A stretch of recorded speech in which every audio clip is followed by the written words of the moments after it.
It's Jan Howell and welcome back to my channel. Today's sewing tutorial is going to be quick and simple. I'm going to show you how to make these adorable tomato pincushions. They can be made with regular cotton fabric or, of course, a red upcycled sweater. Let's go over the other items and materials that you'll need. Of course, you'll need a sewing machine. You could probably do this by hand, but a sewing machine is nice. You'll need some red fabric. This is just quilter's cotton. You can use a red print or just a plain red color. My favorite thing to use is an upcycled felted wool sweater. Using felted wool sweaters just really gives it that unique texture and feel, and it really does make a great pincushion. If you want more information on how to felt a wool sweater, you can check out my tutorials for that. You'll need a little bit of fiber fill stuffing, and the majority of the pincushion is going to be filled with crushed walnut shells, which really give it some weight, and it's known to help sharpen your pins. You can buy it bulk at the pet store. This is a 10-quart bag, and it's lasted me a long time. I keep mine in this cute upcycled glass jar for my other crafts and the other pincushions that I make. A funnel, a hot glue gun, some green felt. I really like this Arteza brand. This particular set of felt, as you can see, has a lot of different colors. And what I really like about it is it has different weights of the same color. So this one's really soft and this one is more firm. And it just has a good combinations of colors. I'll put the link in the description below for those. Some green embroidery floss, which is optional, a needle and thread, some upholstery thread, a pair of scissors, and your free downloadable printable pattern. We'll set these things aside and start cutting out the tomato panels. So as you can see, this was a hat to a sweater. I have felted it down, which tightens the fibers. You want to make sure that if you do use sweater fabric, that it is tightly woven so the walnut chips won't seep through. This has been felted and it's tight and it's a great color. When you're cutting the pieces out, it's not a really huge deal, but you want the stretch to be so it's going around the tomato. I will have indicated on the pattern. This is the straight, so this is the edge of the fabric, the finished edge, which is called the selvaged edge, and that is the grain of the fabric. You want that to be going in this direction. Even woven fabrics will have a little bit of stretch to it. You see that? So I'm going to put that on the stretch, and you want to cut out 4 of these. On a felted wool sweater, you will also have stretch most likely in both directions, so it's not a big deal, but I can see that this is a little bit more stretchy going this direction. So I'm going to maximize the fabric and put that as close to the edge as I can and cut out 4 of them.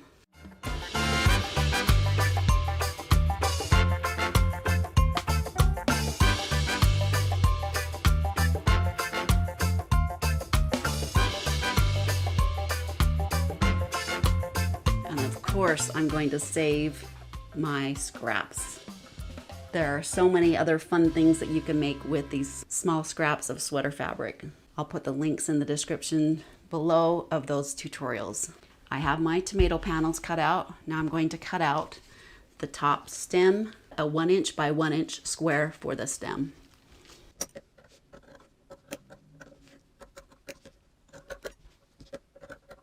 And there's my 1 inch by 1 inch square for the stem. We'll set those aside. Take 2 of the pieces, put them right sides together, pin that in place. What we're going to do is sew along one side of the tomato panel, back stitching at the beginning and sewing all the way around and then back stitching here. And we'll do that just on one side of each of these 2 panels. I have threaded my machine with red thread and my bobbin has red thread. I'm using just a straight stitch and a 1/4 inch seam allowance, and I have put on my 1/4 inch presser foot, which makes it a lot easier to follow. Go back stitch at the beginning and at the end of the seam.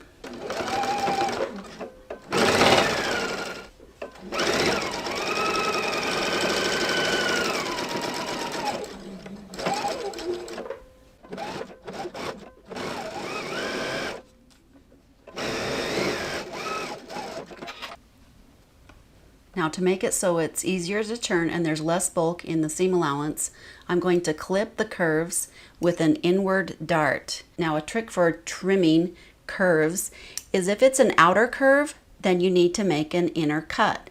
If it's an inner curve that you're cutting, all you need to do is cut little slits. So I am just going to make those little V cuts, making sure that I'm not cutting into the seam.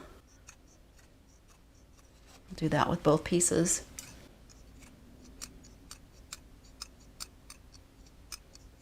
Open up one of the sides and bring the stitching, the seams together, line them up and pin it in place. Going to come to the other end and we'll need to leave a section at the top about maybe 2 inches wide so that we can stuff the tomato. I'm going to line those up, pin it in place. Make sure those seams are lined up.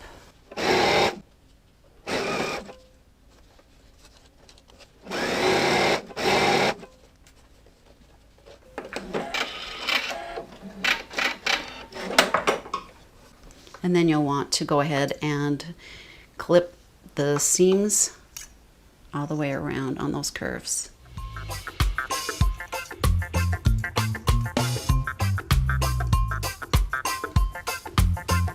Turn it right side facing out. Take your fingers and push out those rounded edges with your fingers. And then we're ready to stuff it. Doesn't look much like a tomato right now, but it will. So I'm going to grab my funnel and start filling it with the crushed walnut. You may want to get like a cookie sheet underneath so you don't have quite the mess if you spill a little bit like I am doing.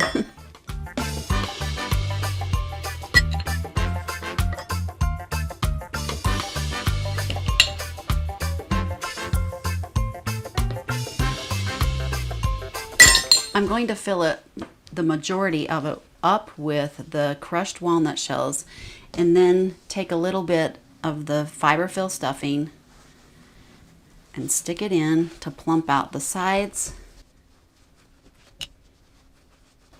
And you'll find that the sweater fabric, of course, will expand a little bit more than the fabric. I'm not going to fill it so it's totally round because we are going to indent that a little bit, so maybe just a little bit more, and then we will sew this together by hand using a needle and thread. I'm going to double thread a needle, doesn't have to be very long, and not the end. I'm just going to roll that between my fingers and pull, and it makes a knot. Insert your needle underneath and out at the end of that opening so it hides the knot, and we're just going to be using the ladder stitch to close this up. And how you do that is I'm going to just kind of tuck in the seam allowance, which is about 1/4 inch, and so I'm going to take a little stitch there in the fold and then go directly across the opening to the other side, again 1/4 inch away. Bring out my needle, cross over again, directly across in the fold, a little stitch, and you'll continue to do that until you reach the end of the opening.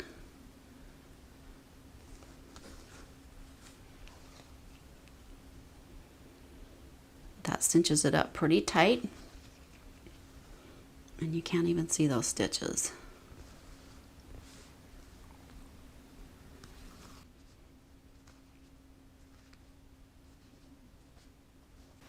Once you get down to the end, take a little stitch where your thread comes out, leave a loop, wrap the needle around a couple times, and then pull it, and that will knot it off. I'll stick it in right next to that knot and pull it out somewhere in the tomato and cut my thread.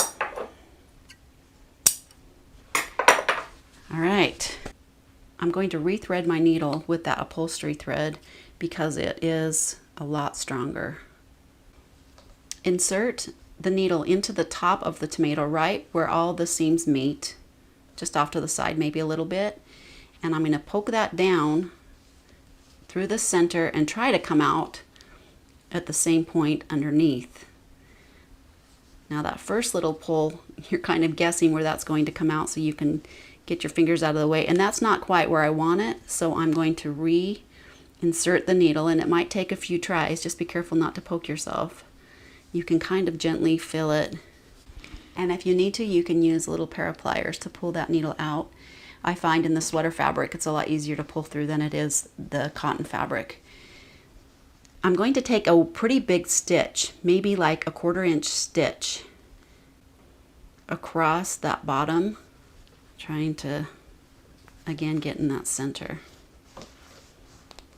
I'll take another big stitch, and don't worry, these aren't going to be visible. I'm going to pull that. See how that's making that indent. I'm going to make one more pass up to the top.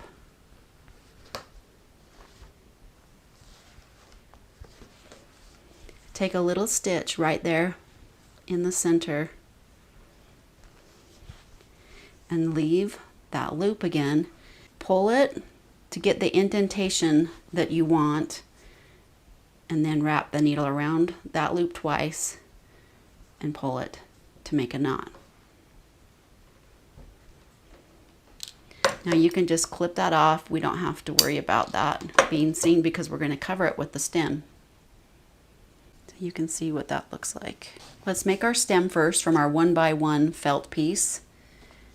And I'm going to use just simple school glue. You can use a glue gun if you want to, but I find on these littler projects it's just so much easier, and you're not going to burn yourself. So apply a little bit of glue on the edge there and just start rolling it.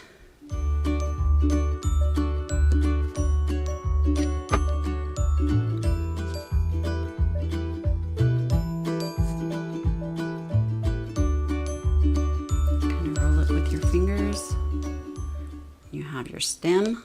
I'm going to cut a little teeny tiny slit in the center of those leaves, making a fold and just making a little clip. You don't want it to be very big. All right, so it looks like that. It's extending out maybe 1/4 inch. I'm going to apply it to the top of the tomato. Now this is where you can use the glue gun. I like to use the glue gun just around that stem so it's not coming out, but I don't like to use it on the leaves because if we're sticking a pin through that leaf section, it makes it kind of gummy where this Elmer's glue won't. Let's get that stem down in there and then take the Elmer's glue or the school glue and apply.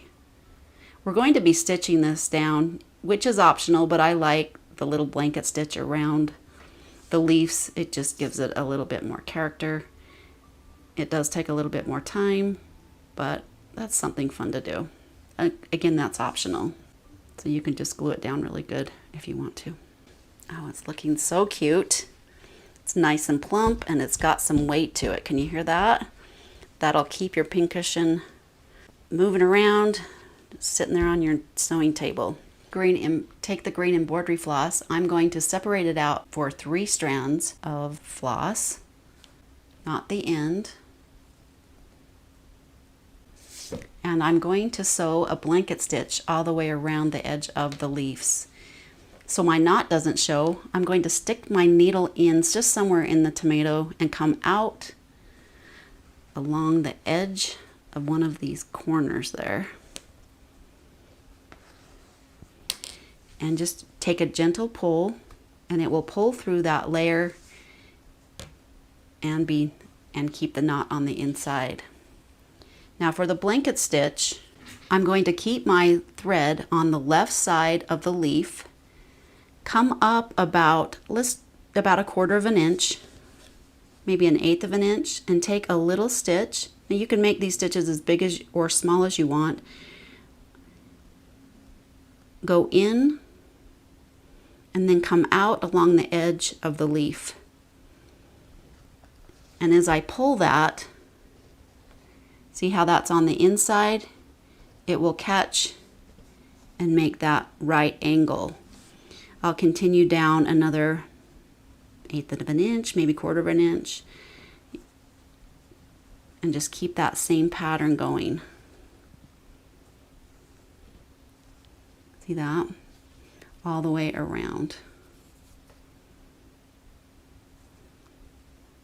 And maybe we could have even gotten away with 2 strands of floss. It just depends on the look that you want. So isn't that cute? I'm going to come in at this same point, stick it in, and then come out at the point of the leaf.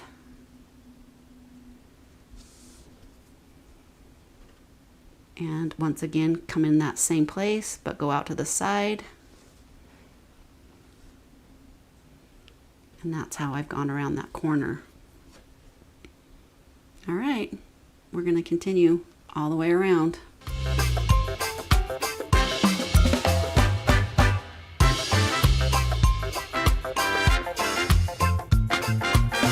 I hope you enjoyed that tutorial. Start looking for some red wool sweaters that you can felt and upcycle, or find yourself some cute red prints of fabric and make yourself some tomato pincushions. These make great gifts for your sewing friends, and they're so nice to have in your sewing collection. If you haven't subscribed to the channel yet, make sure you do that. Click on the bell so when I put new things up, you can be notified right away. If you're interested in making a sewing machine needle pincushion, they're great to sort your needles, keep everything straight. I have a tutorial and a pattern showing you how to do that. Have a wonderful day, have fun sewing, and we'll see you next time.